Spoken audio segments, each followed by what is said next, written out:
am I willing to invest in certain policies like birthright Israel or Jewish day camps or away camps or other practices because I think they'll perpetuate Jewish life? Yes. And I don't want to be called a racist for doing it. And if you do, it makes it impossible to have that important discussion. And I don't think that's healthy. I think it's important to have a conversation, but what about when the conversation needs to be, is this bigoted or is this racist? And I think that's what the conversation needs to be about this, because in my opinion, and 80% of people's opinion, it is bigoted and racist. So today I'm doing something a little bit different. I'm going to be moderating a debate on what relationship should American Jews have to Israel. So first we have Jay Klein. He is a Hazlitt Fellow at the Foundation for Economic Education and the founder of Dangerous Documentaries. He's also the Virginia, D.C., and Maryland chapter leader for Atheists for Liberty.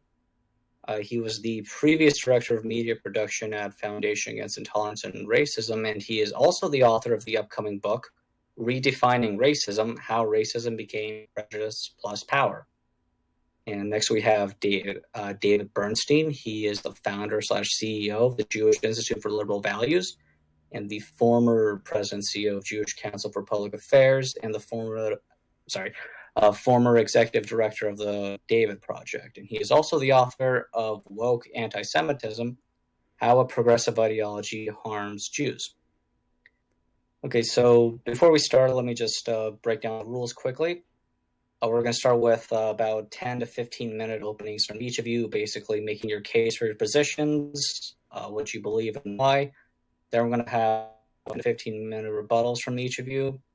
And the rest of that, maybe like 30 to 60 minutes of cross-examination / discussion, basically just discussing and questioning each other on your views and positions.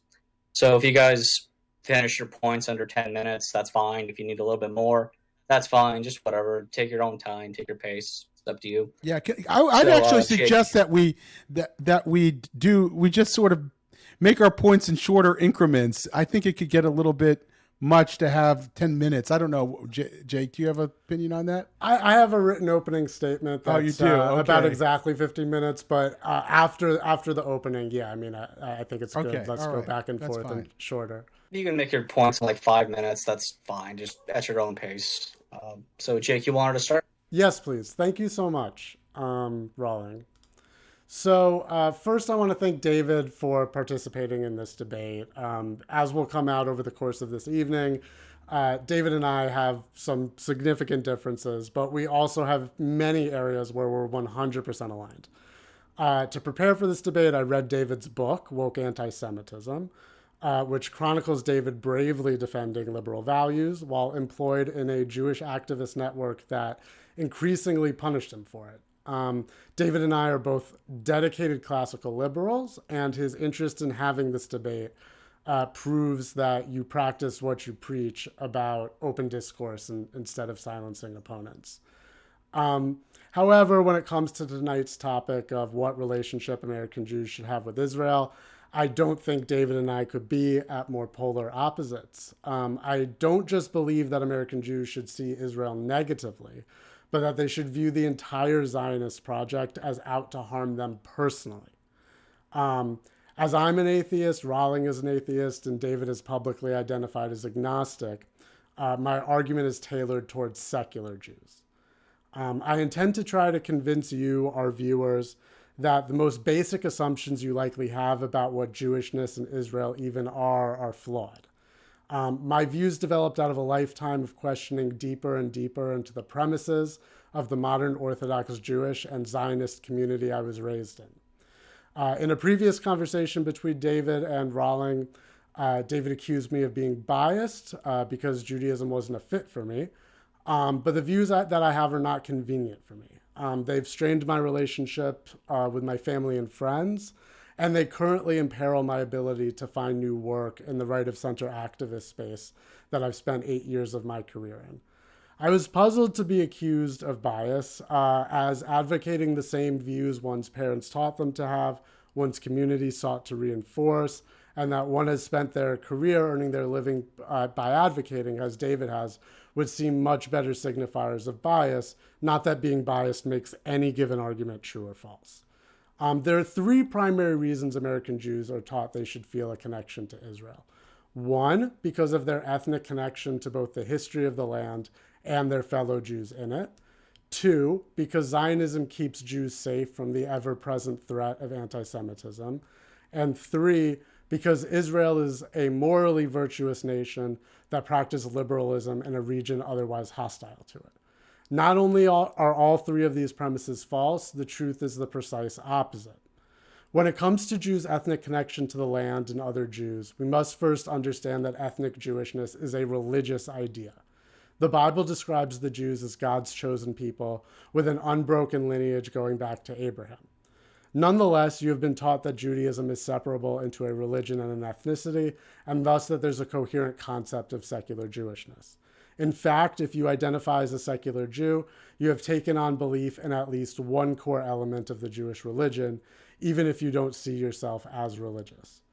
Israeli historian Shlomo Sand argues in his book, The Invention of the Jewish People, that the secular notion of an ethnic Jewish nation was the product of the rise of nationalism in the 19th century.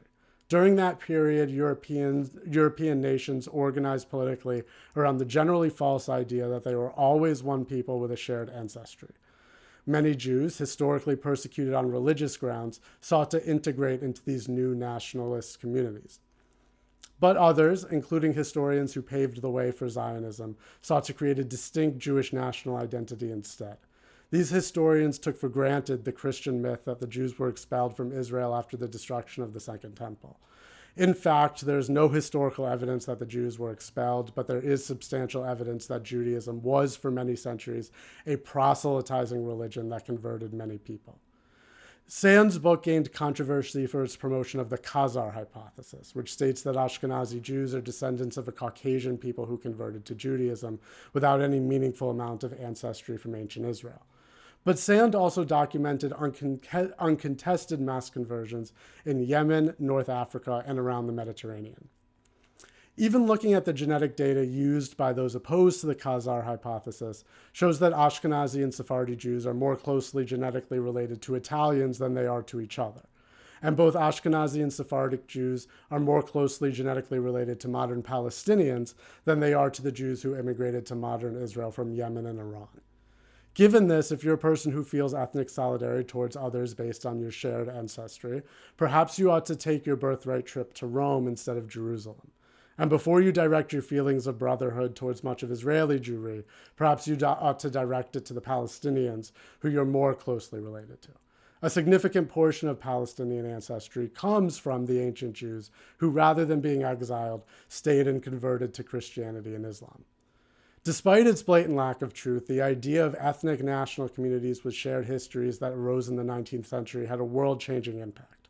It wasn't just many Jews that wanted to organize themselves along these lines. Unfortunately, there was another Volk. This brings me to the second premise, that Zionism serves to protect Jews from anti-Semitism. While I acknowledge the intention, Zionism's impact has been and continues to be to protect its ideological commitments at great cost to Jewish people. By adopting and forwarding the false premise that the people of the world can and should be divided into ethnic ancestral groups, Zionists failed to meaningfully confront the transmutation of centuries of religious-based anti-Judaism into an immutable race-based anti-Semitism. Instead, they embraced this change and sought to use it for their own ends. There's a phenomenon called bootleggers and Baptists, where two groups that couldn't appear more opposed end up aligning in pursuit of common goals. Baptists sought to ban alcohol, but so did bootleggers, who also worked to keep it illegal to control the black market. Zionists and anti-Semites collaborate in the same way. At the beginning of Nazi rule, many Zionists saw the Nazis' rise as a useful opportunity to boost Jewish immigration to Palestine. Members of the Zionist Federation of Germany invited Nazi Party officials on a trip to Palestine in 1933 with the goal of depicting Zionism as aligned with Nazi ethno-nationalism. Joseph Goebbels published an article series called A Nazi Travels to Palestine, recording the trip and praising Zionism. The Nazis even issued commemorative coins with a Star of David on one side and a swastika on the other. From 1934 to 1936, it was official SS policy to encourage the activities of Zionists within the German Jewish community in order to combat the then popular competing idea of Jewish assimilation into German society, which was viewed as the real danger.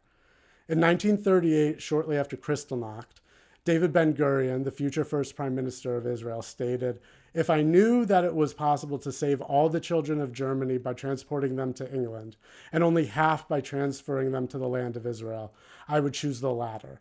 For before us lies not only the numbers of these children, but the historical reckoning of the people of Israel." The leader of the Zionist right, Zev Jabotinsky, was inspired by Italian fascism and was praised by Mussolini. The Zionist terrorist group Lehi proposed as late as 1941 to actively take part in the war on Germany's side, and after an Axis victory to build a totalitarian Jewish state to be bound by treaty with the German Reich.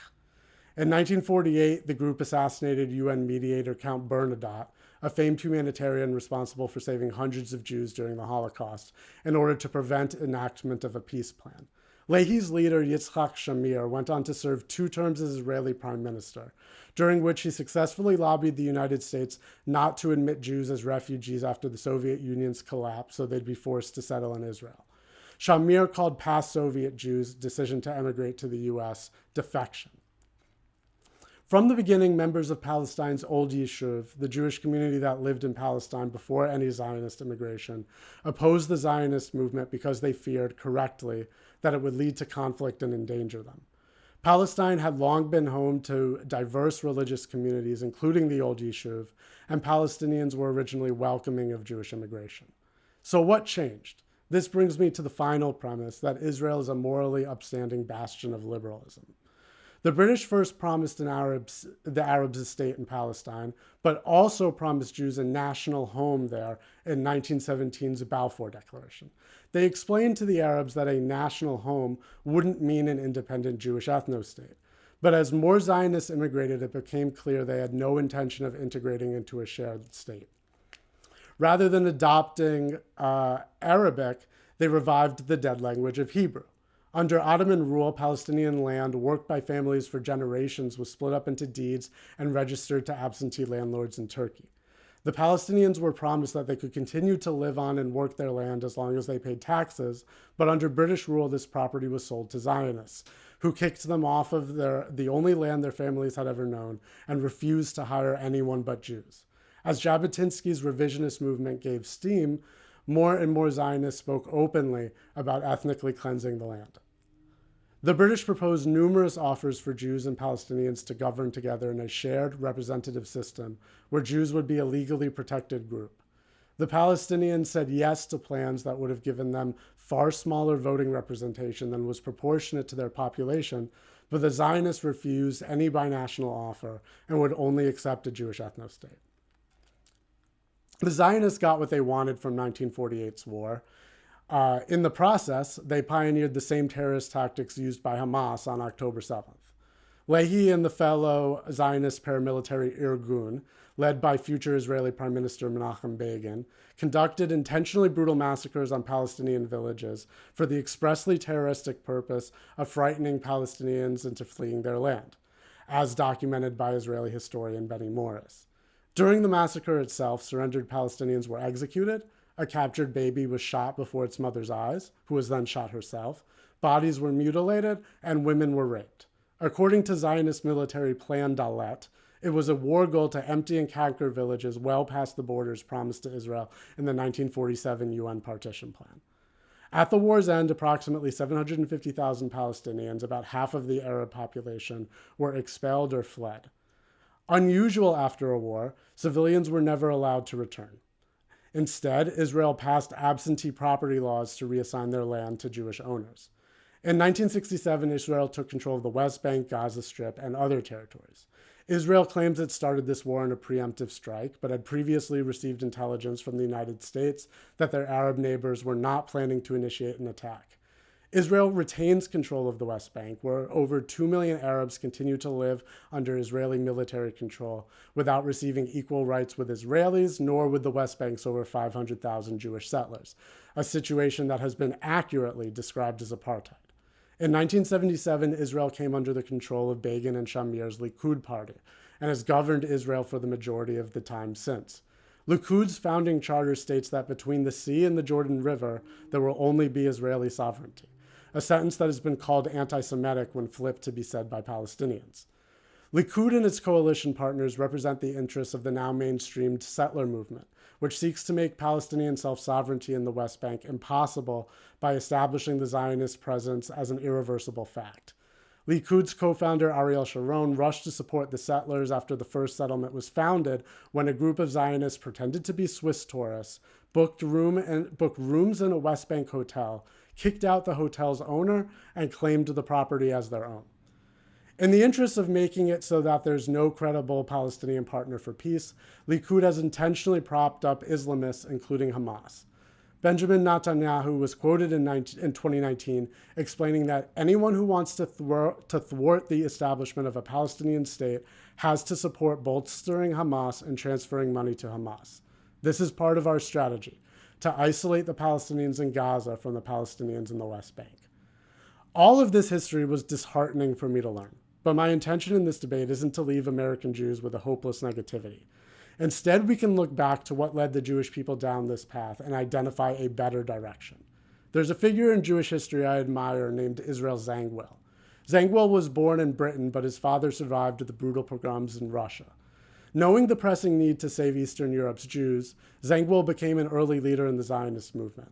He popularized the slogan, "A land without a people for a people without a land," but after traveling to Palestine, he realized that forming a Jewish state there would force the Zionists to ethnically cleanse the large existing population. Zangwill left the Zionist movement after they rejected a British offer to settle in Uganda. He formed the competing Jewish Territorial Organization, which sought to create a Jewish homeland anywhere fast to provide an urgent safe haven for Europe's Jews. Unfortunately, because of the larger Zionist movement's commitment to Palestine, his territorial movement failed to unify Jews and shut down. Had they received more support, perhaps they could have provided a refuge before the Holocaust. What makes Zangwill so interesting is not just his rejection of Zionism, but the ideal he dreamed of instead. A Jewish territory was merely a solution for the needs of his time, not the dream. Zangwill wrote the famous 1908 play The Melting Pot, which tells the love story between a Russian Jewish immigrant and a Russian Christian immigrant in New York's Lower East Side.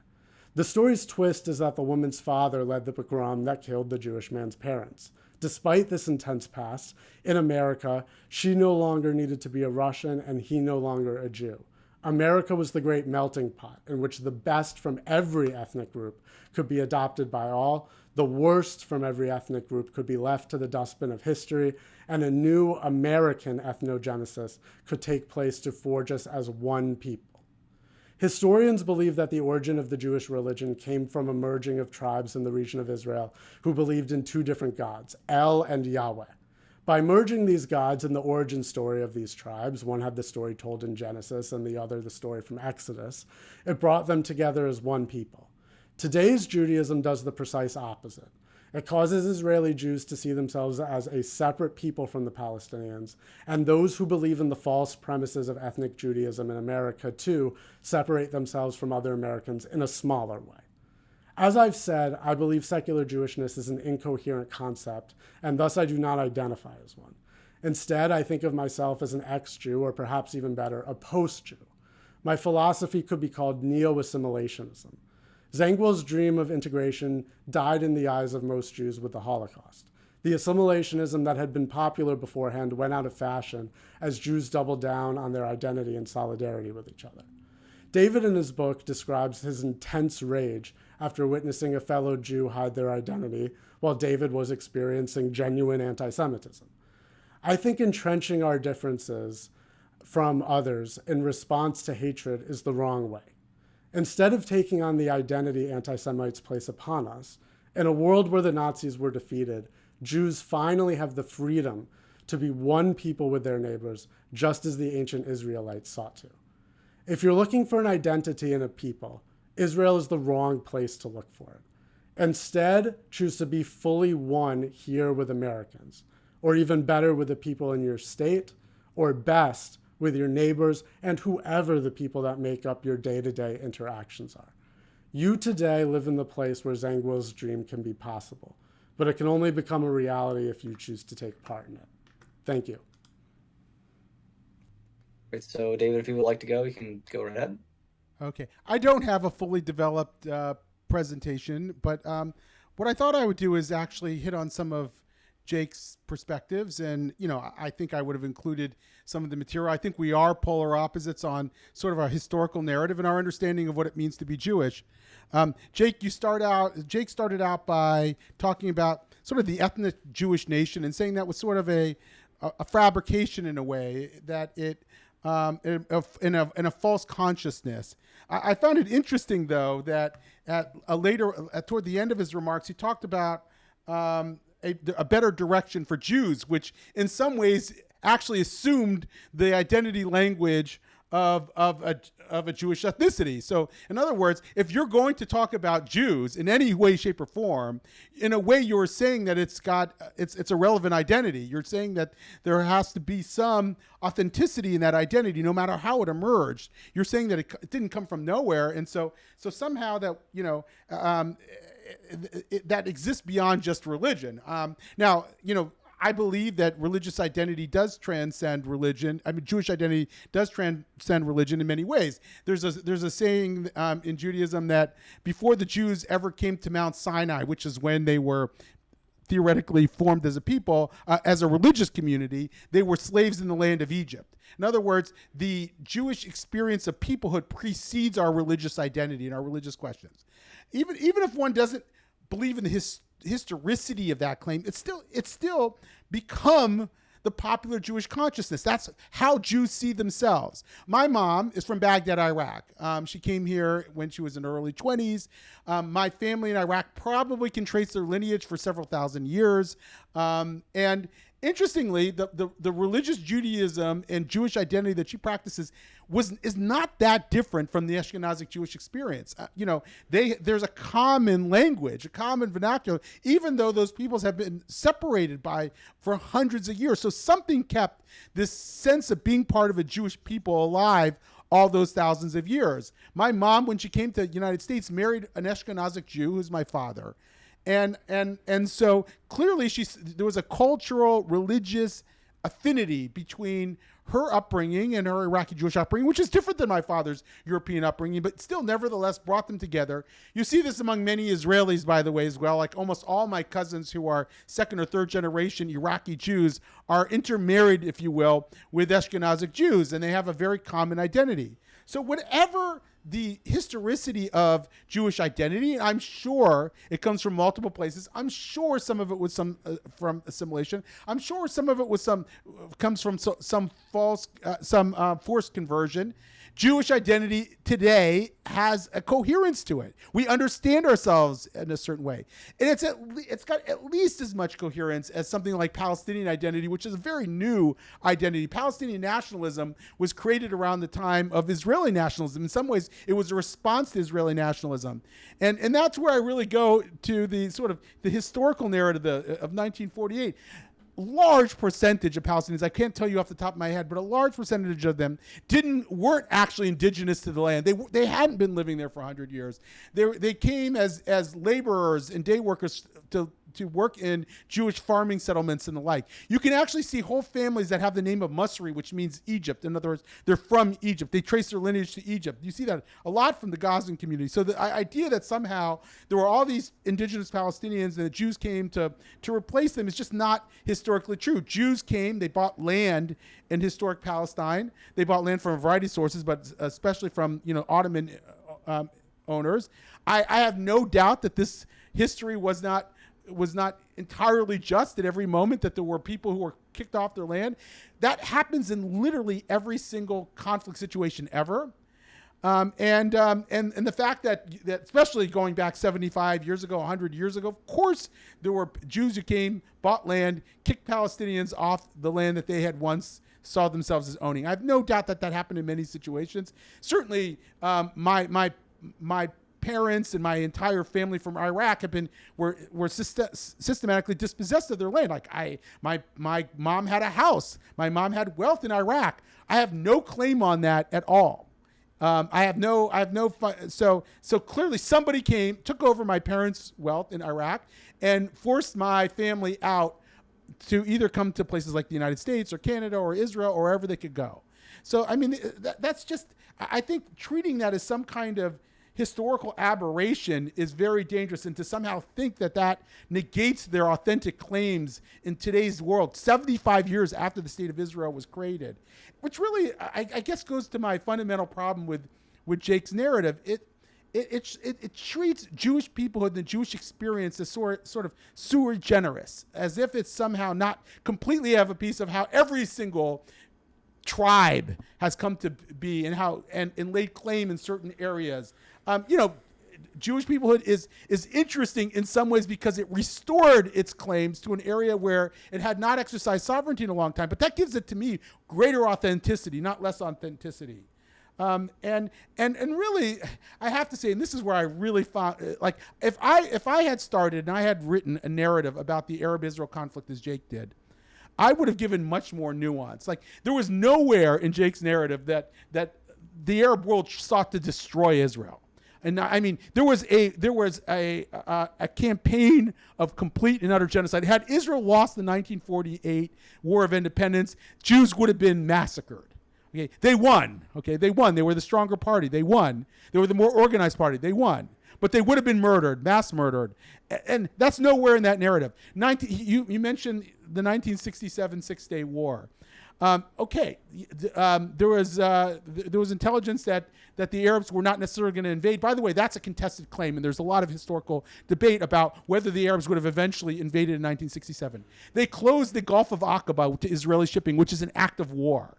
They kicked the UN troops, which were put in place after 1956. They kicked the UN troops out, and they put Egyptian forces on the Israeli border. Israel's a small country, especially in 1967. It can't permanently mobilize its troops along its own border, so it had to act at some point. It had to act. Now, do I wish that after it acted, it would have found a way to give territory back to the Palestinians and not ended up occupying the West Bank? Obviously, in historical terms, that would have been a much better decision. I certainly wish they would have done it in Gaza, by the way, although I'm not sure it would have made much of a difference because, Israel did leave Gaza, and that's when its problems started to mount.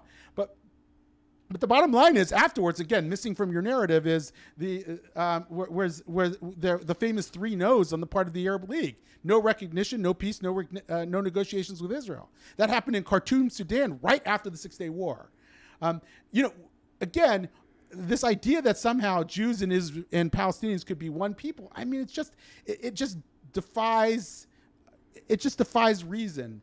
In 1947, when Israel was being created in the first place, the UN commission that was appointed to decide the fate of that land had to consider whether Jews and Palestinians could live together.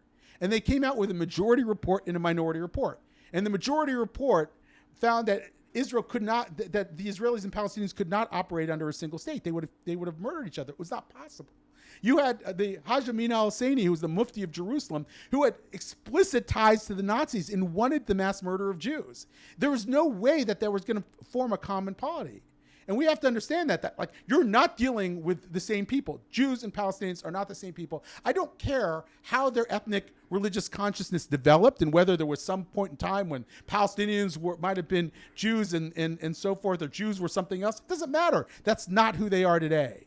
And it's just completely impractical to think that somehow these two people are going to combine and become one basic polity. And here's, I guess, where I think we have to really understand that, Israel, for all its faults, and it has faults, right? I'm not denying those. I think that Israel has done things that may have exacerbated the conflict. The settlement policy has exacerbated the conflict. There are things that I wish Israel would do differently, should have done differently historically. It owns part of the conflict without a doubt. But at the same time, while Israel is, I'm not saying is a paragon of democratic liberalism, it is far more liberal and far more democratic, not even close, not even categorically on the same page as anywhere in the Arab world. And you can't simply say, oh, if the Israelis didn't oppress Palestinians, the Palestinians would be a thriving democracy. That's clearly not the case. It's just it just stretches credulity to think that somehow Israel would be dealing with a party that would be willing and able to live in peace. It's just not not just how Palestinian society developed, but not how any Arab society has ever been. I mean, I was hoping in 2011 during the Arab Spring that we were going to see an emerging consciousnness within the Arab world that, ironically, by the way, was probably set in motion by the Iraq War. And I had hoped that there was a political consciousness and a cultural shift that would have allowed democratic rule in the Arab world. It didn't happen anywhere. Even in Tunisia, where we were hopeful it might happen, it ultimately gave way to forces of totalitarianism. There is no tradition of democratic rule, and yet Israel, from the get-go, as imperfect as it is, has established a thriving democracy. You know, one of the worst possibilities would be a supposed one-state solution between Israelis and Palestinians, because it would be completely unsustainable. Israel wouldn't actually, it would become another Arab state, and hence it would become an undemocratic state. Now, you might contest that. I think you could try. I just don't think it's credible to contest that. I don't think that there's any example of it, and I don't see any democratic culture emerging from in Palestinian society. You know, Jake, I think we had a similar experience. I know that you spent some time living in the West Bank, and I spent some time. That's not correct. I never lived in the West Bank. Oh, I thought you said you spent some time or staying with people in the West Bank. Is that possible? No, I've never said that. No. Okay, I thought it was in an email exchange. No, I've been to Israel on the same trip that your son went on, so for about 5 months, but never to the territories.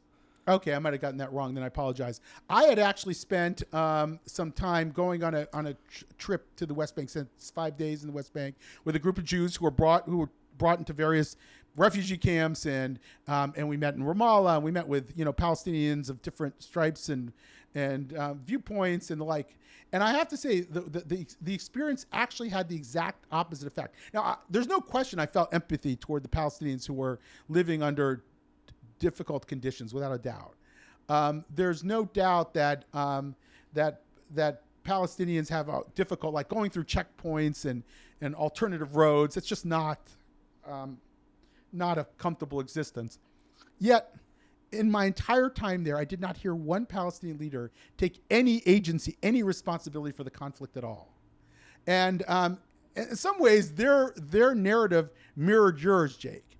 And it made me think that peace is a lot further away than I would like it to be. In other words, I would like there to be a two-state solution. I believe that there could ultimately be a two-state solution, but I'm not sure the Palestinian people, in the way that they organize themselves politically, I know that there are a lot of individual Palestinians who would gladly live side by side with Israel, but I don't believe that it's in the immediate offing, because and Israel holds some of the culpability for that, but I think the majority of it is the Palestinian leadership that is simply incapable of living in a two-state solution, that wants the complete annihilation of the Jewish state.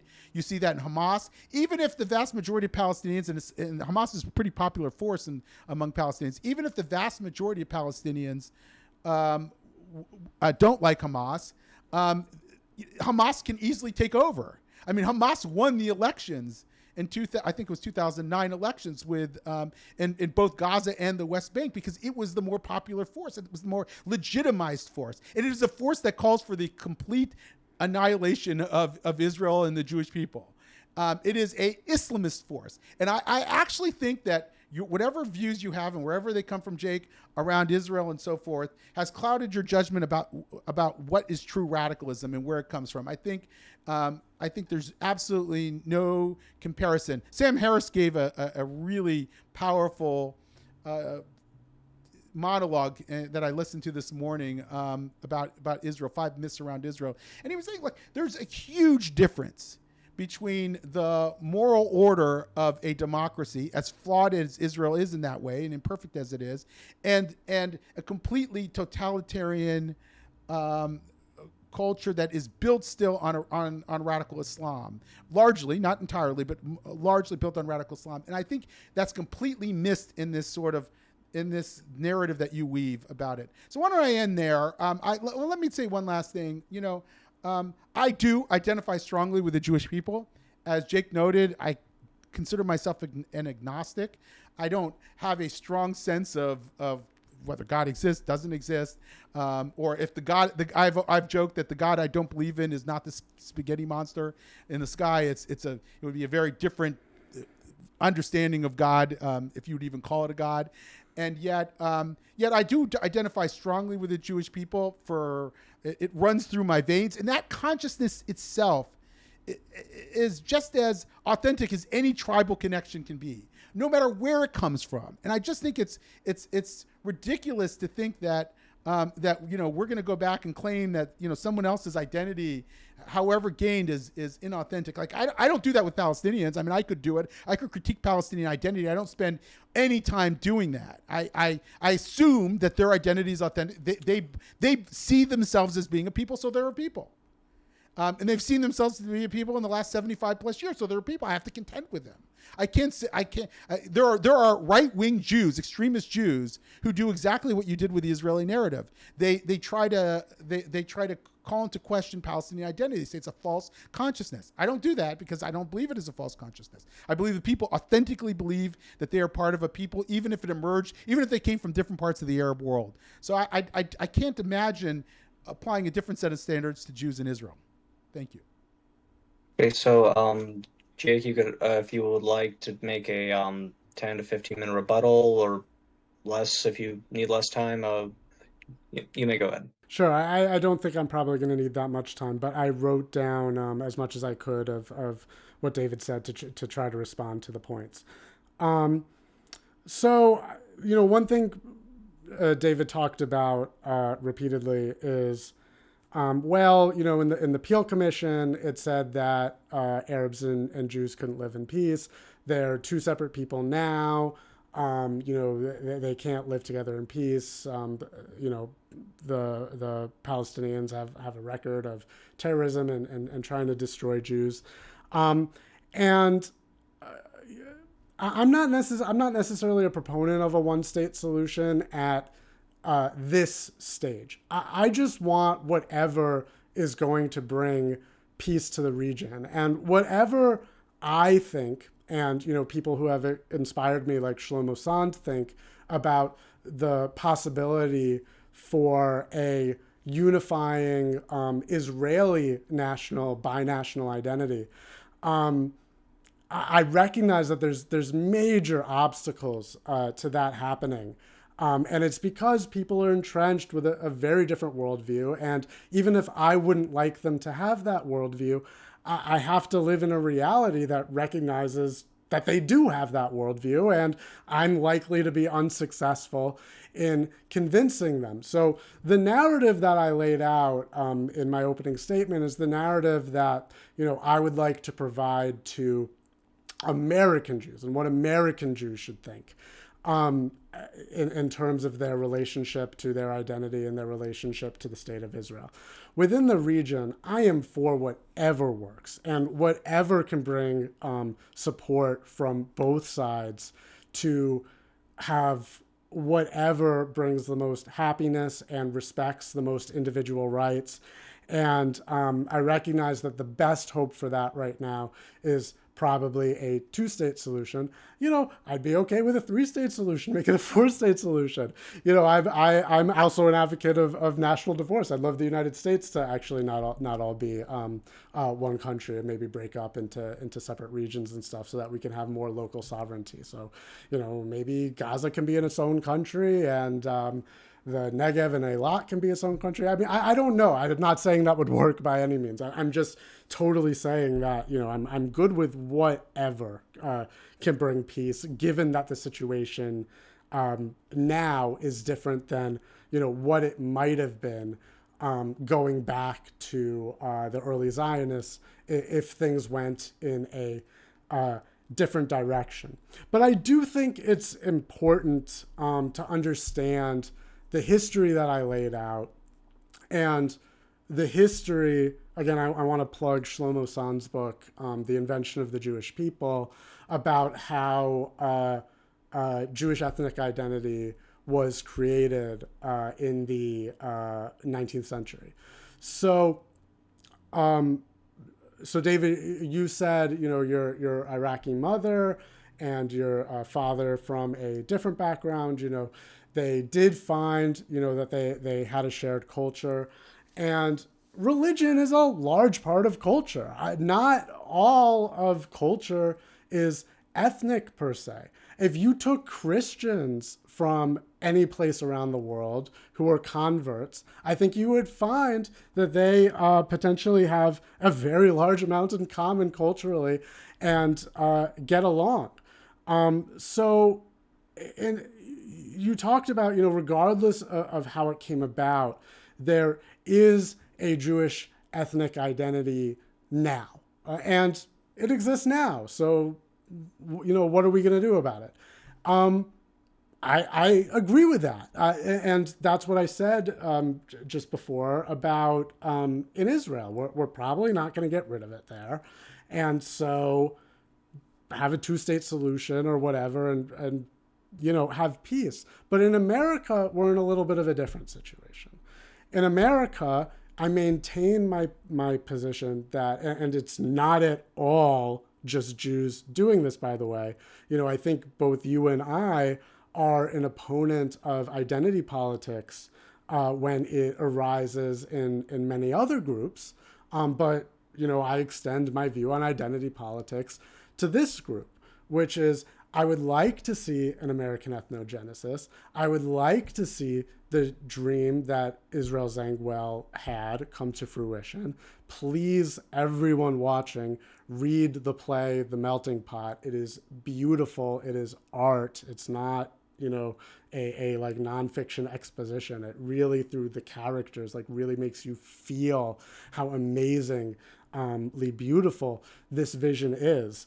I want to see that happen. And I don't think it's too late to have the many, many American Jews who are secular, who know, oh yeah, I was raised, being told I was Jewish, and so I feel a sense of connection to this, to inspire them to question deeper into why they have that feeling, why they were told that, and just what it means, and should they continue to carry it forward. And what I advocate for is a new American ethnogenesis that's based on the way that people actually live their lives, where your community is with the people that you are living your life with, not an ethnicity without actual ancestral ties or actual religious ties is a social construction. I mean, it's a complete social construction. And I don't think people should be living their lives generally around social constructions. I think they should be living them around the things in their actual lives. And so I hope to encourage secular Jews with this debate and some of the other recent things I've been writing to question this and think about if this is something that they want to carry forward.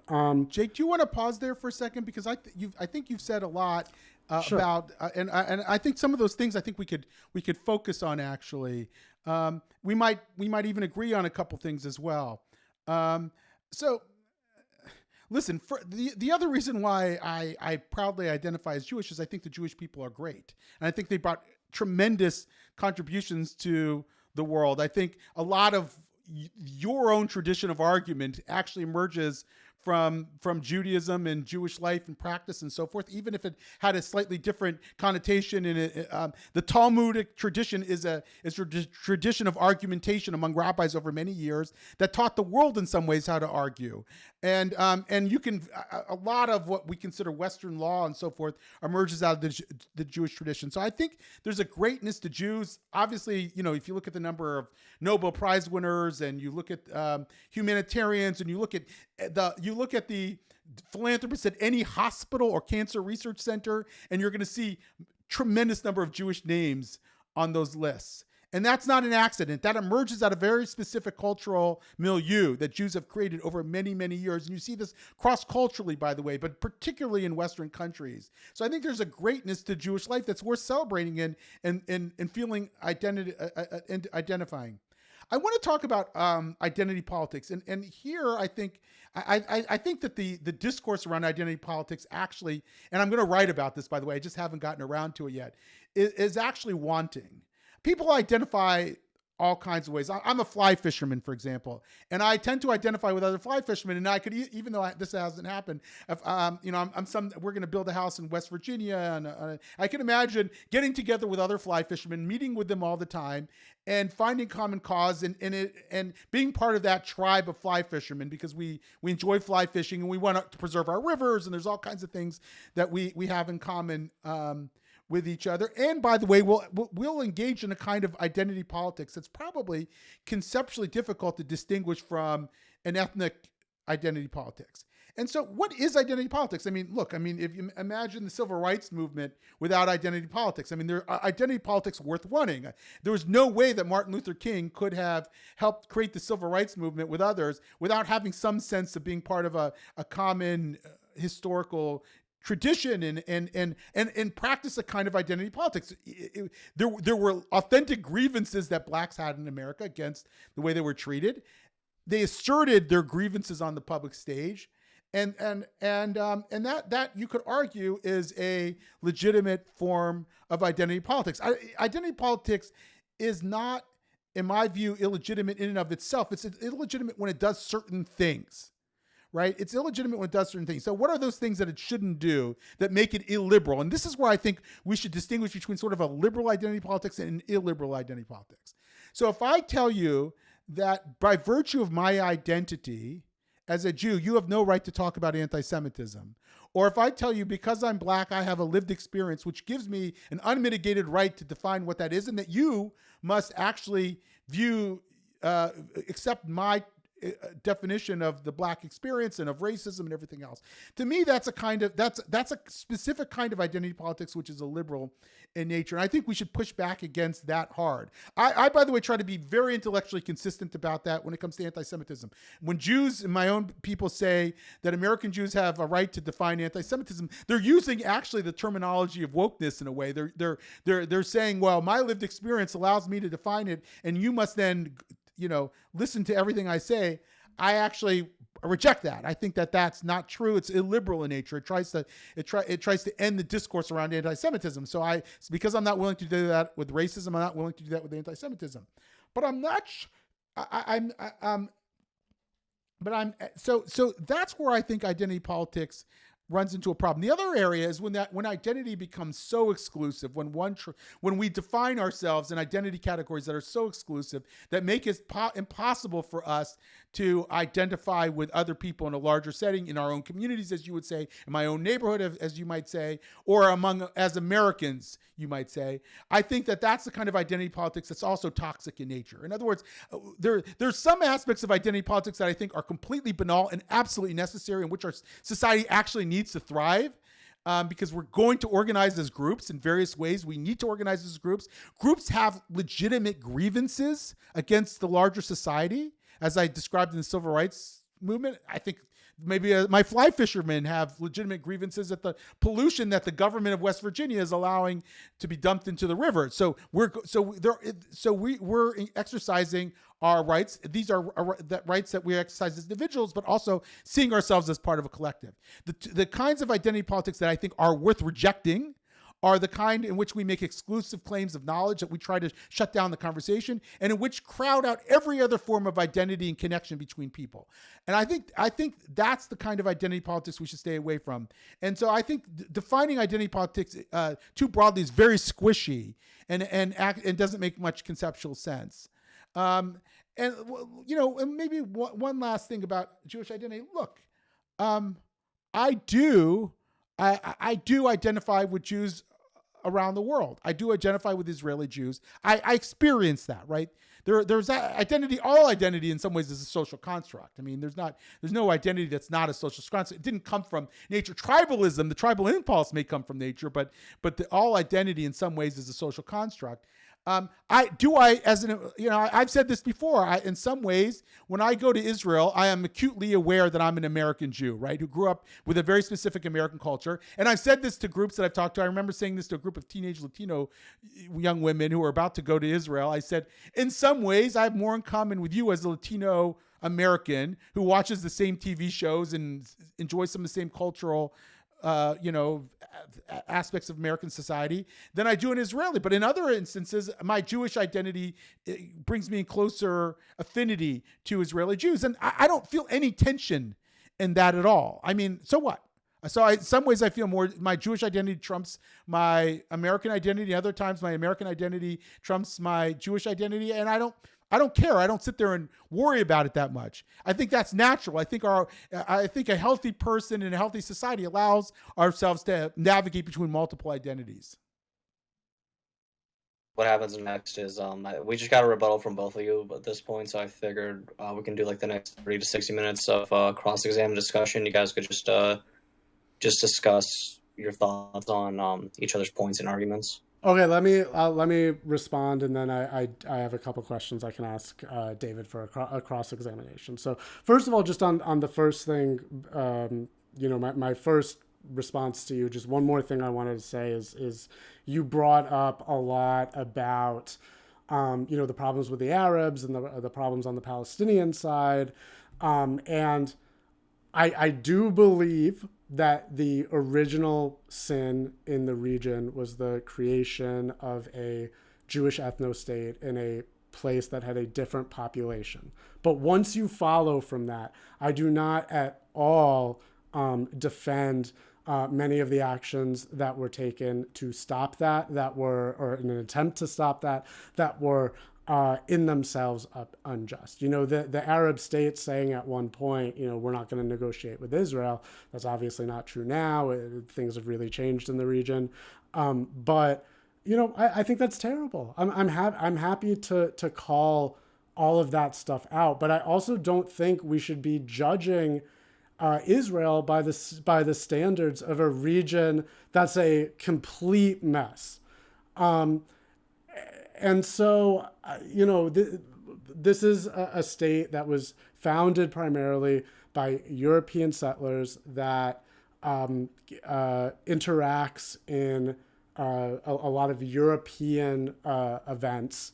And I want it to live up to the ethical standards of the West, not countries that most people in the West already know are a mess. So, I'm no fan of Islamism. A lot of the rise of Islamism was for political reasons caused by the British going way back in time, as well as by Israel, as I said, bolstering Hamas.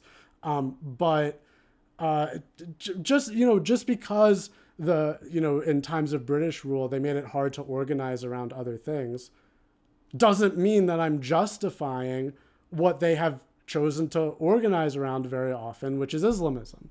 And so, I think that's terrible. I mean, about support for Hamas, the support for Hamas that is there is terrible. I condemn Hamas. It is a minority of Palestinians right now from the last polling I saw. It did bump up immediately after October 7th, but it was still, I think, in the 40s in the West Bank and in the 30s in Gaza. It's hard to get good numbers from there. Yeah. So a minority. And then in the election where they won, I mean, at the time, they were running as on a much softer tone than they had run in the past.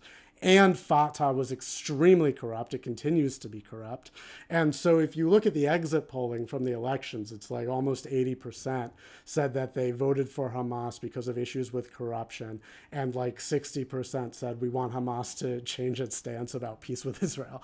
So again, but not endorsing Hamas, just kind of saying they don't represent the Palestinian people per se.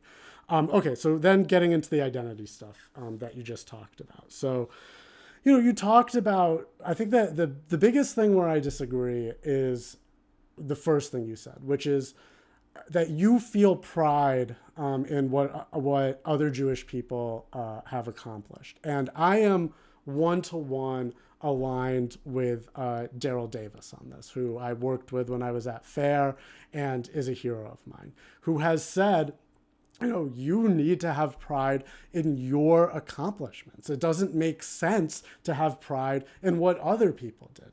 That's a corruption of the very concept of pride. And I think that idea that we should have pride in a other people's accomplishments and the peoples that we're a part of has been, I mean, extraordinarily toxic. Like basically everywhere it's arisen. I blame that in some part for what's going on in Israel, that attitude. I also blame it for all kinds of fascism, whether it's racist fascism like in Nazi Germany, or whether it's a nationalist, we're all a part of the same nation fascism, like in Italy or Spain. Either way, being proud of other people in the group is a corruption of the idea of pride. So I think that's really dangerous. I think it helps people find a sense of meaning. And we all need a sense of meaning. We have to get it from somewhere. But it helps them find it in a place where they really shouldn't get it. So, you said all forms of identity are a social construct. And I completely disagree with that. So I think that there are many, many, many kinds of identity, including some types of national identity, right? Not this, I'm a historical nation, but I live in a nation. That's a type of identity it's based on the real facts of your life. You have citizenship in a place, or I have a certain political ideology per se. I think the world should be run a certain way. That is something you really believe. It affects how you live your life. It affects how you vote. And so it becomes real. And religious identity. You actually practice a religion. You have a certain set of beliefs that guide your life. That is a real identity. But with the sort of Jewish pride identity, or just a racial group identity, or ethnic group identity, this is something that kind of goes the other way around, I think, where they're looking to be proud of something, and so they create an identity where they can find it, rather than I'm part of something where I'm doing something that I'm proud of, and that makes me feel good, and therefore I choose to identify with this and get my meaning from this. So, having said that, so, I think we agree on many, probably most of our ideas about identity politics, including I fully endorse everything you said about standpoint epistemology, effectively, about saying that being Jewish doesn't give you an extra claim to say what anti-Semitism is or isn't. Just as the example that you gave. So I'm in full agreement with you on all of that. But you called the civil rights movement identity politics, and it is identity politics in the sense that people organized around an identity that was being oppressed to push for equal rights. And that identity was based on real things because people were treating them poorly. And so they had to organize based on the class of people that were being treated poorly and discriminated against under the law and Jim Crow segregation and everything that came before that. There's a quote that I've heard attributed to Ayn Rand, who has really inspired me, her writing and thinking. I haven't been able to track it down, so I'm not 100% sure it's real, but I have it on good authority from somebody at the Ayn Rand Institute, which is, I am only a Jew in the face of anti-Semitism. That was how she felt. And that's basically how I felt, and I think that's how Israel Zangwill felt, where, he was living at a time of pogroms, and so he had to organize. He did exactly what I would have done, which is, I would have tried to do whatever I could to keep people safe in this time. And he was a part of the class, and I would have been back then, a part of the class of people that were being oppressed. But there was something he wanted on the other side. And I think that's the same thing as MLK. And that is very different from what you're describing. I mean, MLK gave the I Have a Dream speech that, in his future, we are all going to be one. And that is not this vision of ethnic pride that you're laying out. But I'm not sure that MLK, if he were alive, would say that he didn't envision a future in which black identity and black cultural identity continue to thrive in some ways. To say that he wants black children and white children to play together doesn't mean he doesn't believe that black children will continue to have some kind of connection to their cultural heritage and to have a cultural identity that still makes them different yet part of America. I think that as well. And look, the idea of pride and accomplishments from others, first of all, obviously it can be distorted into something authoritarian, right? But I also think when I'm talking about it, I'm not saying I get credit for some Jewish Nobel Prize winner. I didn't write their book, or I didn't invent their scientific innovation or whatever. But it did come from a very specific cultural tradition. It comes from a very specific historical and social context. And that made the Jewish people as a whole more likely to produce Nobel Prize winners, and that's just an empirical reality. And or the fact that Jews have practiced a kind of debate culture that I think sets them apart in some ways, that taught them how to think. It's not, again, are we the sole progenitors of that? Of course not. But did it come out of the Jewish cultural experience? Largely so.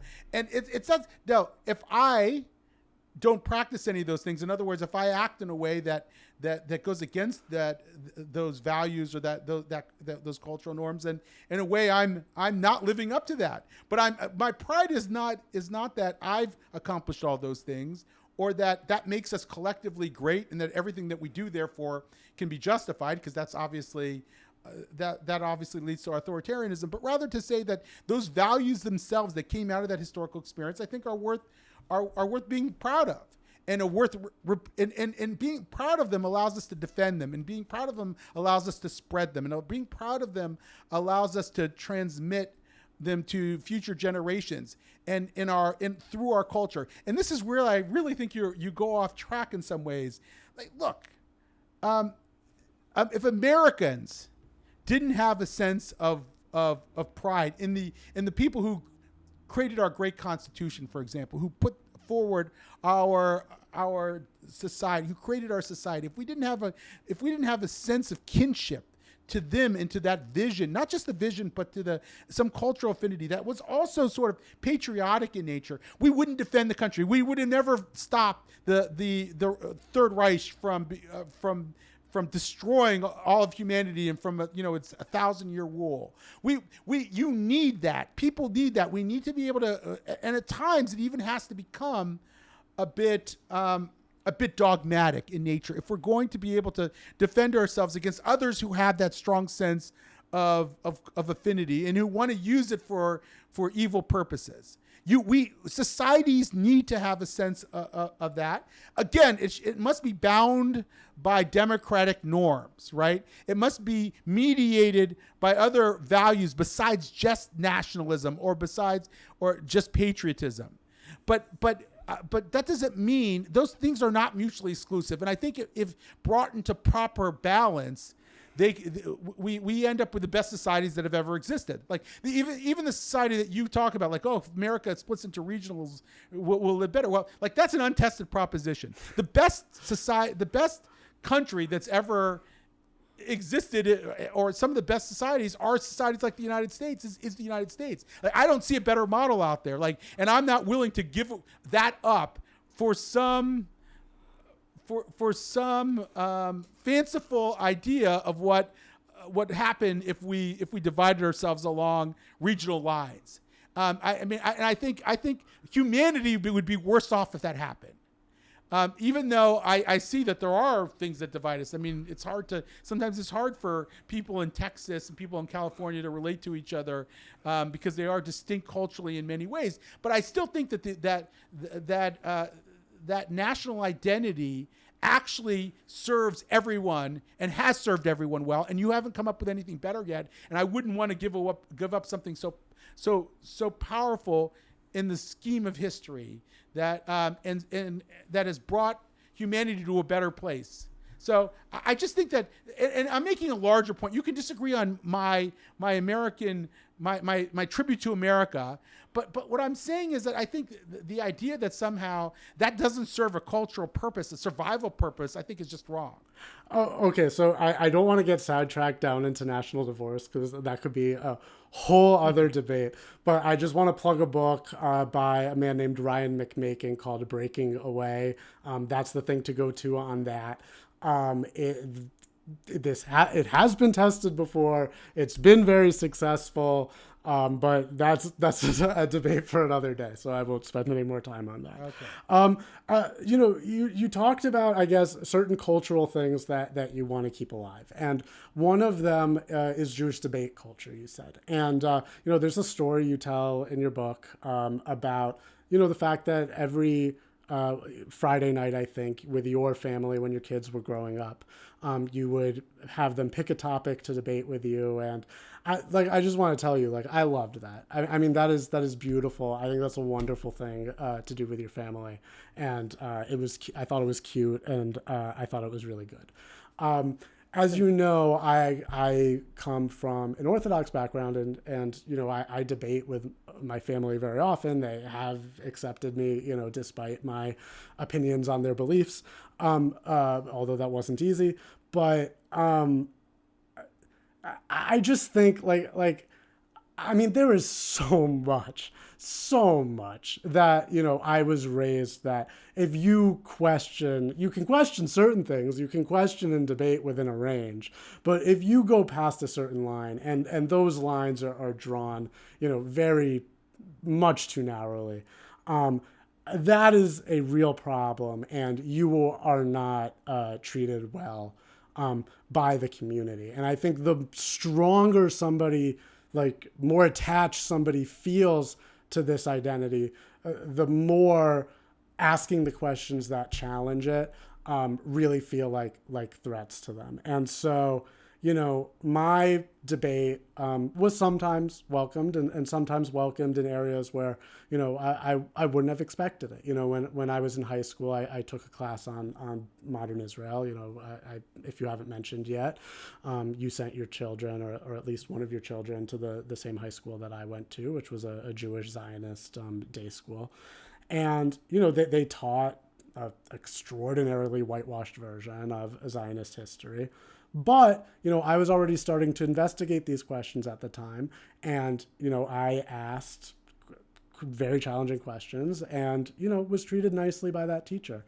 But, there were other teachers and administrators and people at the synagogue and in my family and in my greater community who did not treat me that way at all. And that was the norm. I don't accept or acknowledge that this is the standard, Jewish position or the natural, logical thing from Jewish culture. Right. Wait a second. Just let me and I hear you, and I'm sure that's your experience. You've deviated a long way, longer way than probably the average American Jew from the cultural norms that you come from. That took time.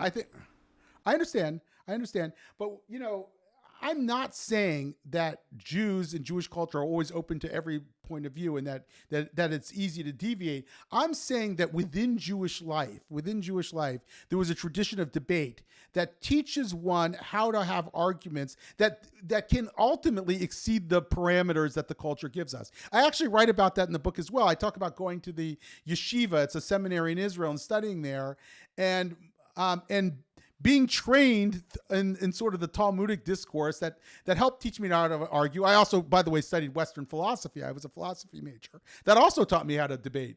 But the debates that I grew up with that were sort of inherent to Jewish life, by the way, with my friends, not just what my parents allowed or what my school allowed, but the culture, the organic culture that I lived in taught me how to debate, which ultimately taught me how to think, which allowed me, by the way, to question my own tradition. I didn't grow up in an Orthodox family. I grew up in a liberal family. If I told in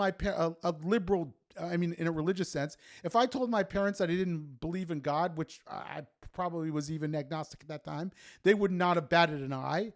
I think my experience of Jewish America is probably more normative than yours. I mean, most American Jews didn't grow up in Orthodox families. I grew up in a much more typical family in that sense. It was, we practiced Judaism, but it was never very dogmatic. I mean, I always questioned whether the Torah came from Mount Sinai or was man-made. I always had, and I was always allowed to make those arguments in every Jewish institution that I ever was part of growing up. So I didn't rebel against anything because I never felt something was sort of holding me down or suppressing me. It's only when I actually went into Orthodox Judaism that I felt a lot more peer pressure and pressure coming from the Orthodox authorities. But even then, I would question a lot of, among my teachers, and they were pretty good sports about it. Compared to them, and sometimes you always have to ask the question, like, compared to what?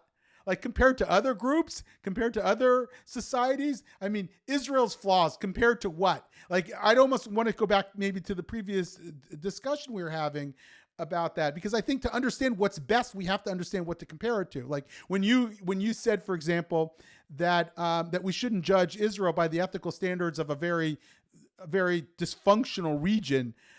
In some sense, I agree with that, by the way. Of course, Israel should be held to higher standards. They should hold themselves to higher and different standards. But at the same time, their choices as a society, their choices of a politics are partially hemmed in by who their neighbors are, by what their neighbors demand, by what their neighbors want, by what their neighbors say, by how their neighbors act. And so, I mean, any society that was living in close quarters with large swaths of a population that wanted to destroy it is going to be affected by that, and their politics are going to develop in that atmosphere. But by the way, the other thing is, having grown up in an Arabic Jewish home in that cultural context, right? Like, even though my mom and our family came up in the most Western form of Arab culture, they were Jews who were highly educated from Baghdad, Iraq, which was a thriving community. They still brought with them the Arab culture that they came from, that didn't necessarily, respect different ethnicities and communities and religious identities and so forth. Like, that was part of that cultural tradition. And in some of the dysfunctions you see in Israel are not a result of some European cultural import into the Middle East. They're Arab culture that are playing out against another Arab culture. The most radical aspects of Israeli society are poor Arab Jews who live in that region and who are most likely to be right wing and most likely to act out against Palestinian Arabs in the same region. So a lot of this is so what I'm saying.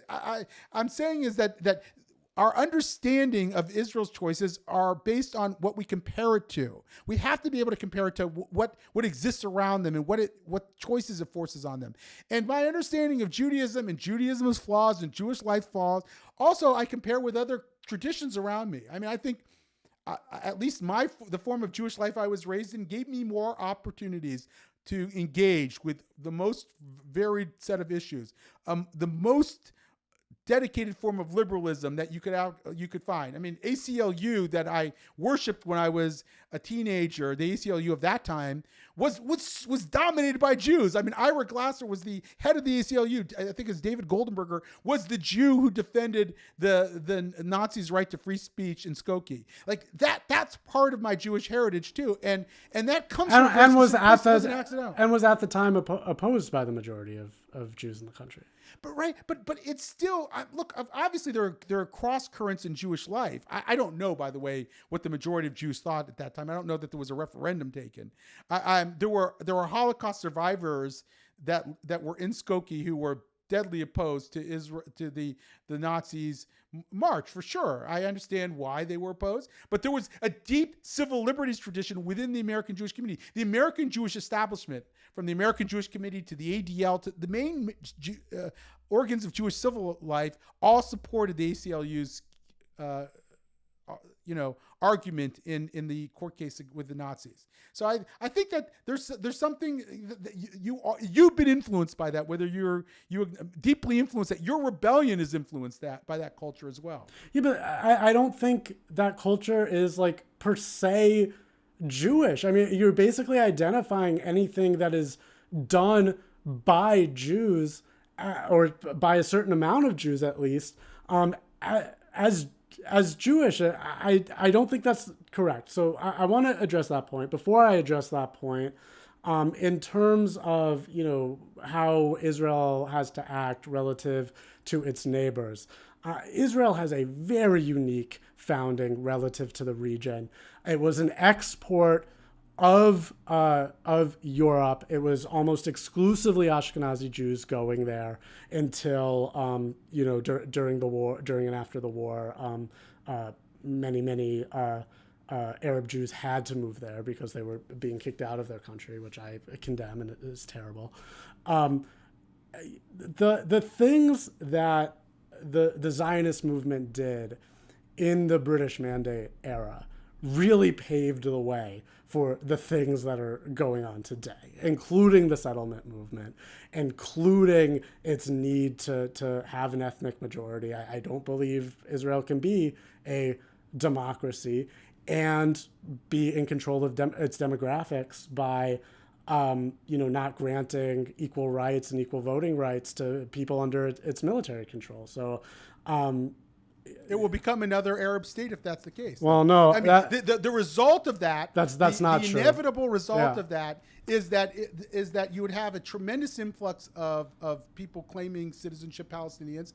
They would have a majority in a very short period of time. They would vote out the Jewish majority, and they would vote out the democratic norms that make the society function. That's what would happen. That's actually not true demographically if you just gave it to the people in the West Bank, who are the ones under military occupation right now. But I don't want to go. No, not right away. No, but it's about who's eligible for citizenship as well. In other words, if you allowed a right of return for Palestinians that you give to Israelis, if you're a Jew, you can come to Israel, you can get citizenship. If you gave that to Palestinians, you wouldn't just be dealing with the Palestinians living in the West Bank. You'd be dealing with any Palestinian refugee who lived anywhere, who could then come and fundamentally shift the demographic balance. Well, that's a separate point. That's not the one that I laid out about it not being a democracy because of people under its military control. That's not the case of Palestinian refugees in other places. I do support a right of return because I think it's the just thing to do, but I don't feel a need. I don't feel a need. I don't feel a need to get too deep into that because, again, as I said already, I am okay with any solution that can create a peace with these people. And so if it doesn't include that, but the people are happy enough having, whatever the state's arrangement is, I'm fine with that too. Okay, so, in terms of the traits that are in a culture that we want to keep alive, you said that this sort of ethnic affinity is necessary to keep those cultural traits alive. And I actually feel that it's the complete opposite. So first of all, in this debate culture, I think that is much better represented and really started much more with the Greek philosophers who were around before the Talmud.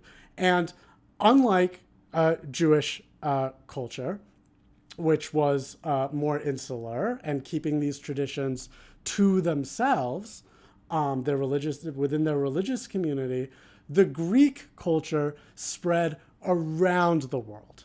And, I don't endorse the conquering that was going on at that point in history, which was part of how it spread, but it didn't only spread that way. It spread far beyond the reaches of the empire. And it did that because this important, thing that their culture had created was something that was for everyone.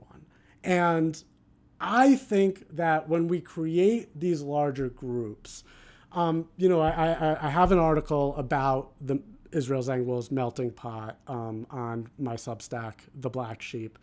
And his argument was taken out of context by a lot of people at the time. So there were people that read his argument to just mean all of these people immigrating to the United States need to just adopt American culture and drop everything that comes from their culture and that's what they should do. Henry Ford was one such person who advocated a very twisted, warped version of what he called the melting pot, but was not at all what Zangwill laid out. What Zangwill laid out was a process of integration, again, where the best cultural traits of every group are adopted and the worst traits are discarded. And that's what I advocate for. So if there are these, great cultural traits that were or are within the Jewish community, I don't want to see those just like disappear. What I want to see is if debate culture is part of that, I want to see it integrated. I want to see it advocated for to everybody and adopted. And I'm sure you do too. And you don't need Jewish ethnic identity to survive to do that. What Jewish ethnic identity? I actually think you probably do. Let me finish. So what I think that ethnic identity does, or any ethnic identity, is that it makes it more rigid. It makes the cultural traits more rigid and inflexible. You have to keep the things because they're part of the culture, much like the Jewish religion that has to be kept, at least in very large numbers, even if not every Jew is keeping it. They tend to be happy that other Jews are. And, I'm an atheist, Rawling is an atheist. We don't think religion is good for people. But you could have other examples as well that are negative within a certain culture. You talk about certain like anti-education attitudes that exist in the Black community in your book. And, you talk about the need to drop those things. But it was that feeling of we are a people, we need to keep true to who we are, that is what, keeps those bad ideas alive in that community. And so, I feel keep the best of every group, but drop the worst and be willing to identify what the worst is, and don't just assume because it's of your people, therefore it's good. And I think this attachment to... I don't, by the way. Yeah. I don't. Just to be very clear, yeah, there are aspects of Jewish culture that I think probably could be reformed or discarded or whatever, of course.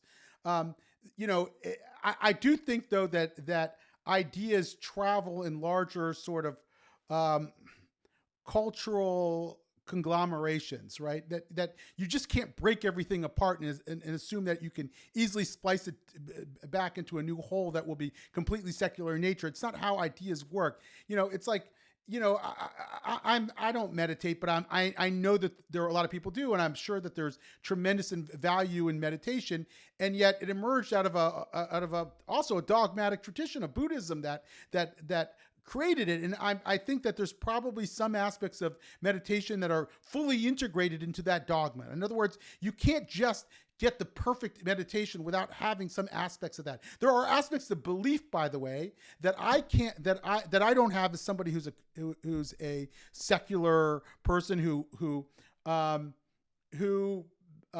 questions whether a God exists or not. But there's a spiritual tradition that is wrapped into that belief system that I may not be able to access, for better or worse. But I may not be able to access. There might be aspects of reality that I'm not able to access because of the way that I believe, because I have this critical script that's running through my head that says, no, that's not true. That's not true. That's not true. And if I didn't, I might have there may be value in that too. And I think that not that I want everybody to just adopt dogmatic views and because there's some spiritual significance that goes along with it. I'm just acknowledging that there is spiritual significance that sometimes attaches itself to dogmatic views. There's a cultural significance. If you don't want to use the word spiritual, there's cultural significance to that cultures are transmitted in conglomerates. They're not transmitted as individual norms that can easily go from one context to the other. Let me give you an example of this just in Jewish life, right? If I've been to, in Orthodox communities, I've been to like a Simchat Torah celebration. It is absolutely crazy, right? Like Jews are drinking and they're partying up a storm and they're dancing all night long. You go into a conservative synagogue or Reform synagogue or humanist synagogue, you do not replicate that experience. You cannot replicate that experience. And it is, and I'm better for having that experience. And I can see why somebody would say, even if they don't agree with all the dogma that goes along with that, would say, I still want to live that lifestyle because I realize that that's the only way I can have that kind of spiritual experience or cultural experience that I would have at a Orthodox Simchas Torah celebration. And so I think that you can't do what you're trying to do. I think that norms don't travel that way so easily, and that can't be fully isolated. Now, one last thing on this. That doesn't mean that aspects of Jewish life shouldn't be discarded, or certain beliefs shouldn't be discarded. But I recognize that even is hard to do. Look, I know, if you were to look at places like Egypt and Sudan where genital mutilation is practiced, it's a horrible practice. Okay. And if I were there, I'm sure I would, and had some consciousness that I have now, I want to ban it. I also recognize, by the way, that that tradition, that horrible tradition, is bound up with an entire way of life. And if it ended, the entire tribal system might unravel in a way that would also produce cultural outcomes that I might not like as well. Like, you can't predict how ending one practice might affect the entire system of life. There's a reason why that is perpetuated, and it's a system of life that's bound up to a larger way of life, that the people who, if they discarded that, wouldn't all of a sudden become secular Democrats. They wouldn't all of a sudden live like you and I do as secular Americans. They might actually descend into complete chaos because the cultural life that they live is bound to a specific set of traditions. No, again, I still want them to stop doing it because it's horrible for the people who experience it. But there's a part of me that understands that that's still bound up to a much larger set of traditions that can't exist on its without it. Yeah, I see what you're saying in the sense, particularly in religious traditions, that there's certain elements of the belief structure. I think these tend to be different things than what you laid out. Things much more like foundational to the faith than female genital mutilation, where the entire system that people practice, for example, because of belief in God, will fall apart if they don't believe in God anymore. In my case, I think in Rawlings' case, as atheists, we see a lot more harm coming from that belief, and the epistemology of being unable to challenge because of the dogma of the system, then you get benefits from that. But do you like what's replaced it? I mean, in other words, do I like what's replaced where? What's replaced religious, let me put the sort of modern religious belief. I mean, in other words, what tends to happen in the reality that we actually live in is when people stop believing in sort of like liberal Christianity or liberal Judaism, or they don't end up being rationalists. They don't join the atheist society. They buy into wokeism or some kind of new ageism or some other kind of set of dogmas because they're not. So that's the inevitable outcome. In other words, it's not like, I completely disagree with that point. I have articles on that exact thesis over at Colin Wright's Substack, I'm sure you do. Reality's Last Stand. I think I read it. Oh, wonderful. In short, what we needed to do was to replace bad epistemology with good epistemology. And that's not what we did. What we did was we replaced it with just, wokeness is a religion. Communism is a religion. They're not based on reason and rationality, but it's not, but there are many, many atheists that have gone in that direction. And I would venture to bet, I don't have the statistics in front of me, but I think this is almost certainly the case. I would bet you that wokeness in the kind that both you and I are against is more prominent in the Reform Jewish community or within liberal religious traditions generally than within the atheist community, although it's overrepresented in the atheist community, certainly relative to the Orthodox religious community. And the reason for that, in my opinion, is epistemology, because in the liberal religious traditions, without a strong theology, you didn't replace the epistemology. So all sorts of bad ideas can just filter in, but they've not been given another system to think about how to evaluate ideas instead. And that I would like them to do that. Right? Let's agree on that for a second. Yeah. I would like us to be able to do that, but that's not what happened. And that's not what happens. In other words, it's a reality check in a way. And there are people like Peter Boghossian who are, very prominent among the new atheist communities who are now looking at it and saying, look, I live in a society that I take society as it is, not as I would hope it would be. So if it were possible for me to wave a magic wand and give everybody this sort of rationalist epistemology, I would wave that wand in a second. But I don't think that that's possible. And now, do I want to scale critical thinking in society? Yes, I do. But I think it might take years, and it may even be that large majorities of people are incapable of it, or large percentage of society are even incapable of it. No, I completely disagree with that. In fact, the last article that I wrote on this topic over there, if you want to look at where wokeness has actually come into practice historically, it has been in extremely Christian nations with strong Christian traditions. So every single country, except for those in East Asia, where basically all of their modern political philosophies, including classical liberalism, were Western exports. Every single other country where communism was adopted was like 90+% Christian, way more than Western Europe was at the time or today, or the United States at the time or today. And there's reasons why you would expect that to be from Christian ethics. Tom Holland wrote a book about how Christianity created the West. I disagree with huge amounts of this book, but one of the things that he acknowledges is that Marxism is basically, just the moral values of Christianity with certain elements taken out. So, I think that's terrible, and I think we should give a lot of blame to religion for the rise of wokeness. So I know we're supposed to go into a period where we ask each other questions, and I do have at least one of them I want to get to you, and I think it ties to a lot of what we've been saying right now, in terms of maybe you break down these entire societal systems if you get rid of certain things. And we've already talked about the ways in which I disagree with that, or where I think it's only certain things, and in many places where I think it's worth it, where you want the thing because it's become unchallengeable and it comes with so many terrible things and they don't necessarily outweigh the good things,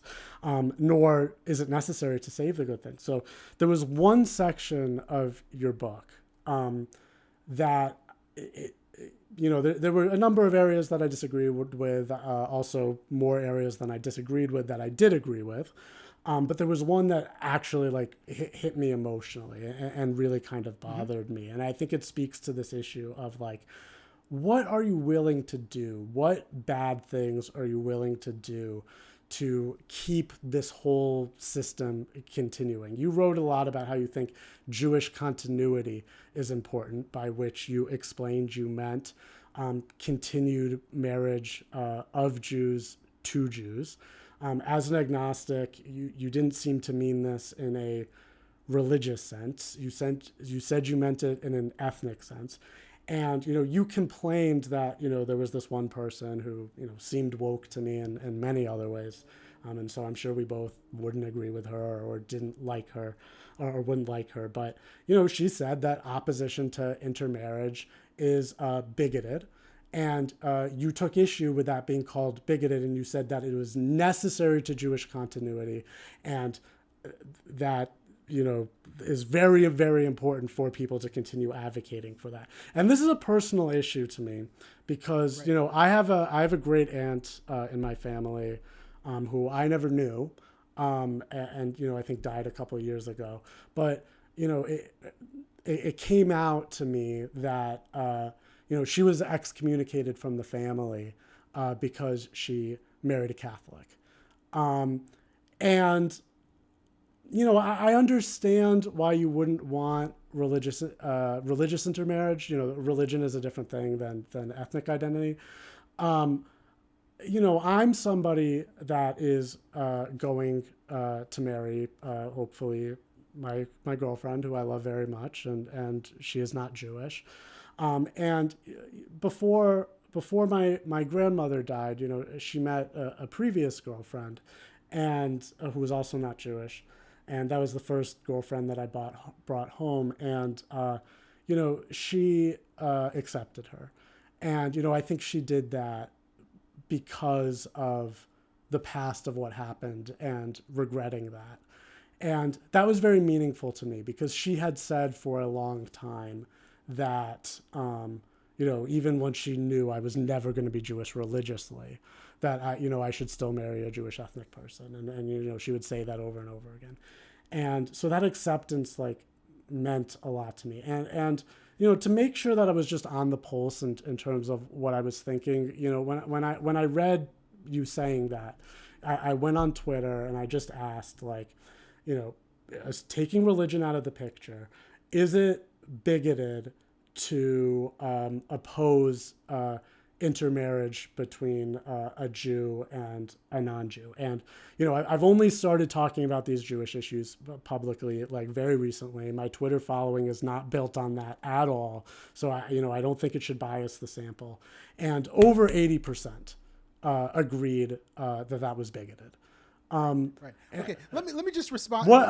But just to get to the question part of it, why are you willing to go that far, and how far are you willing to go to keep a thing alive? Because this is an idea that has caused that this is bad and should be opposed. Is an idea that has caused a lot of people a lot of harm. Yeah, I don't think you're adequately representing what I actually believe or I was arguing, and I think you're taking something out of context that had a very specific context.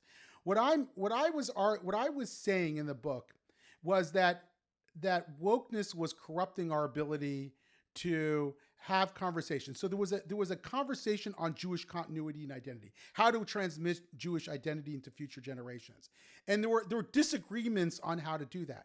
I want that to be an open conversation. So if you believe, for example, that intermarriage, and a lot of Jews do, by the way, is the best possible way of spreading, of keeping the Jewish community alive, and that is an active argument made by a segment of the Jewish community. I think that's a completely legit.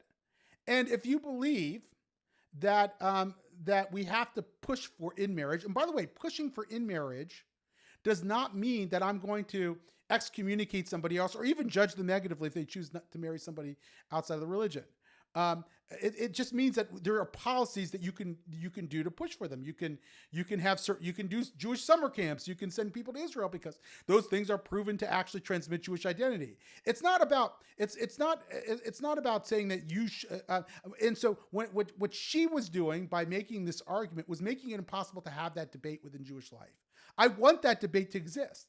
I don't want to close it down. And as soon as you say I'm bigoted because I want there to be Jews to marry Jews, I can no longer even have that discussion. It's a way of shutting down the conversation. So wait a second. So look, I'm married to a woman I'm married a second time. I'm married to a woman who's from Hong Kong, who was not raised Jewish, by the way. She converted, and who I don't know if she still considers herself an atheist, but she was actually quite involved in atheist circles. I mean, she listens to all the same podcasts I can guarantee you guys do, and knows every personality in them. She converted in a Jewish humanist synagogue with a stained glass representation of the Big Bang Theory on its walls. Again, I'm the last person to judge people. People make all kinds of choices in their lives. I have a son who's 27 years old, who I love, who went to Jewish day school, by the way, who's dating a non-Jewish girl. I support them. I'm not there judging them.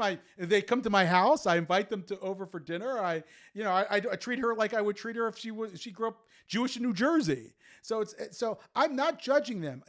It was a matter of communal policy as to whether or not I believe that I want the Jewish people to exist. I want it to continue. Am I willing to judge people in a negative way and be nasty to them because they just choose to marry out? No, I would never do that. Am I willing to invest in certain policies like birthright Israel or Jewish day camps or away camps or other practices because I think they'll perpetuate Jewish life? Yes. And I don't want to be called a racist for doing it. And if you do, it makes it impossible to have that important discussion. And I don't think that's healthy. I think it's important to have a conversation, but what about when the conversation needs to be, is this bigoted or is this racist? And I think that's what the conversation needs to be about this, because in my opinion, and 80% of people's opinion, it is bigoted and racist. And so yes, she declared that that's her opinion, and I agree with her opinion, as do frankly most people. So, you know, I hear what you're saying when it's like, you know, you're not going to judge people negatively for that. That's very nice. But when you declare that something is bad, people tend to see it as bad. If you think Jewish continuity is if you think that promoting intermarriage is good, which is what you wrote. No, in marriage, promoting. Oh, in yes. marriage Sorry, I apologize. But yes. it doesn't mean that. Yeah. It doesn't mean that I'm going to. It doesn't mean that I'm going to be any way prejudicial toward people who don't do it.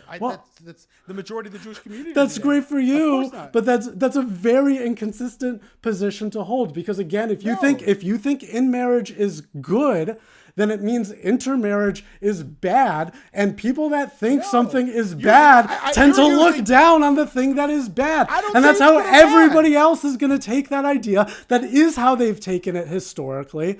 And I don't use that language, Jake, at all, good or bad. That is your moralizing something that I'm not moralizing at all.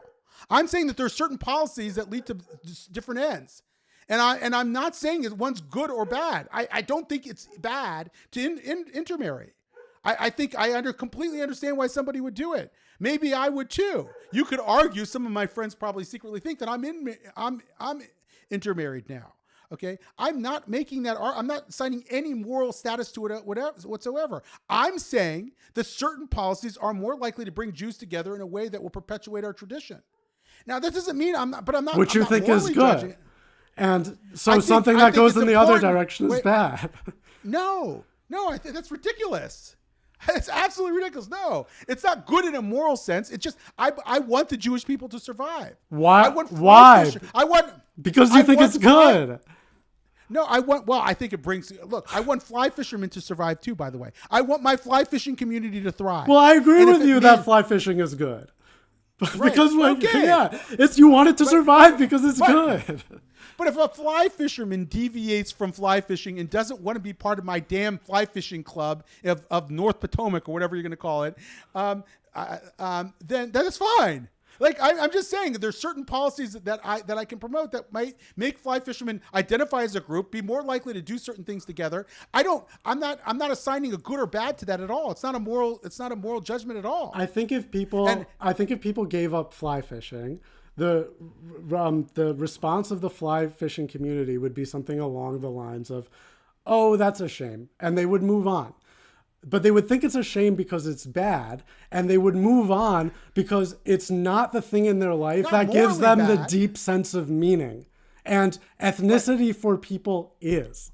So, by the way, I think that a lot of things that we do that you don't necessarily attach to ethnicity or religion do give people deep sense of meaning. And I think they're very committed to those things. Sometimes it's organizations that they're part of. There are ways that we civically attach to each other that have deep senses of meaning that give us and they want to see those things perpetuated because they think that they're good, not in the moral sense, that they're just things that they enjoy and they want to do them with other people and they find meaning in them and they want to be in community with other people who find meaning in those same things. So it may be, by the way, that there's a time where I could imagine 100 years from now, 200 years from now, maybe I would say, well, the Jewish people has lived its mission, whatever that is. If you might not agree that there's a mission, I do. That's lived out its mission, and maybe, blending into an increasingly humanistic society will make sense. That being a distinct group no longer serves our purpose. I do believe that being a distinct group serves a larger purpose in humanity. But you're using a moral language that I just simply don't apply and don't think of in that way at all. And I think that's a conceptual error, actually. I think most people choose to be a part of the thing that gives them meaning in life because they think it's good. So I'll take your word for it. See it the way you're using the word. You're using good in two different ways. Well, no. Because I'm not. I'm referring to other people. I'm taking your word for it that you believe that you see it the way that you describe, but I don't think most people see it that way. I don't think that's their own relationship with the thing that gives them meaning in life. And I think I just think that this idea against intermarriage is really dangerous when put in those people's hands. Historically, there's a lot. It's hard to say what a majority of any group thinks, including Jews. But there's a lot of Jews who, one, want to see the perpetuation of the Jewish people, two, would like their kids to go on birthright Israel, and three, would be completely accepting if their kids marry a non-Jew. I mean, that is the experience of a lot of people, and maybe even the majoritarian or plural or plurality of the American Jewish experience. They want all those things, and they live with it. We live with it all the time. I mean, something like 70% of non-Orthodox Jews are intermarrying now. That's part of our experience. So do I want my kids? Would I prefer my kids to marry Jews? Yes. Will I judge them negatively? No. And I don't. I mean, I'm just saying, and I don't. And I think I'm of a piece with a lot of other American Jews. I mean, my kids are free to do what they want, live the lives that they want. I want to influence their thinking as well, but I also want them to be critical thinkers. And if me helping them become critical thinkers leads them in different directions than me, then let the chips fall where they may. But so that's how I raised my kids. I wanted, if they asked me, would you like me to marry a Jew? I'd say yes. Will you judge me negatively if I don't? No. That's where I am, and I think that's where a lot of people are actually. 70%, I'll take your word on that number. It doesn't sound wrong to me, of American Jews are intermarried. And the response... are intermarrying now. I mean, it's because you have a lot of people who are from previous generations who in-married. I mean, the older you are, the more likely you are married to a Jewish person. Okay, yeah. So, but the reaction to that of the people who are intermarried, those numbers... of wide swaths of the Jewish community has been to call it a silent Holocaust, to say that it's that form of the destruction of the Jewish people, i.e. merging into another culture, is giving Hitler what he wanted, which is, as I said and laid out in my opening statement, is literally the exact opposite of what the Nazis wanted. They fought very hard to make sure that couldn't happen. And that is true. Yeah. That is true. By the way, I've been in the organized Jewish community my entire life, my whole career. I can't remember someone using the term silent Holocaust. I've read it before, but in the kind of civic spaces that I've been part of, no one says that. Well, Jewish continuity and identity are discussed, but they're not saying that. They're not calling it. Well, the civic space. That's not that. Maybe there was a generation ago, 2 generations ago, that was a more common understanding of it, but that's not the way it's talked about today. It is by many people. The civic spaces that you worked in are the ones that went woke, so of course they're going to be more liberal. Some didn't, yeah, but in general, yeah. Look, I think that that the question about what Christianity created. I mean, Christianity also brought us Western civilization in a way. It was the receding of a certain kind of Christianity that opened up the possibility for liberalism, liberal values, and people but it was also, it emerged from a very specific tradition. It didn't come out of Asia, it didn't come out of Islam, it didn't come out of Africa, it came out of Christianity. And Christianity also has aspects to it that I think were destructive, that also sowed the seeds of wokeism and other crazy new age philosophies and things like that we're living with today, irrational thing. But it really did give rise to societies that were more rational than any society that's ever existed before. I think that we have to understand that just because Christianity recedes from the public square, and it is receding, doesn't mean we're going to get rationality in its place. And you can say, well, we did it wrong. Well, who did it wrong? I mean, the fact is that the vast majority of people aren't rational. I wish it weren't the case. Like, I think I'm just, and that's the problem. Like, I would love to scale critical thinking in society. And if that meant that there was far less religion, I think I'd be very happy with that. But I don't know how to do that. I don't even know it's doable. And so as a result, I have to say to myself, okay, well, maybe we shouldn't rush to rid the country of Christianity, because it inexorably is leading to something even less rational. Because at least Christianity and Judaism, in functioning in a Western state like the United States, are calibrated to democratic life. They've been around democracy a long time, and they made their compromises with democracy. Wokeism brooks no compromise with our democratic traditions. It's a replacement epistemology. And as a result, I think it poses a much greater threat in a way than the way that Judaism and Christianity have mostly, not entirely, mostly evolved in these societies. Yeah, I don't want to go in circles. I agree with much of what you said about that. I listed, where communism came to power was almost exclusively highly Christian, came out of that.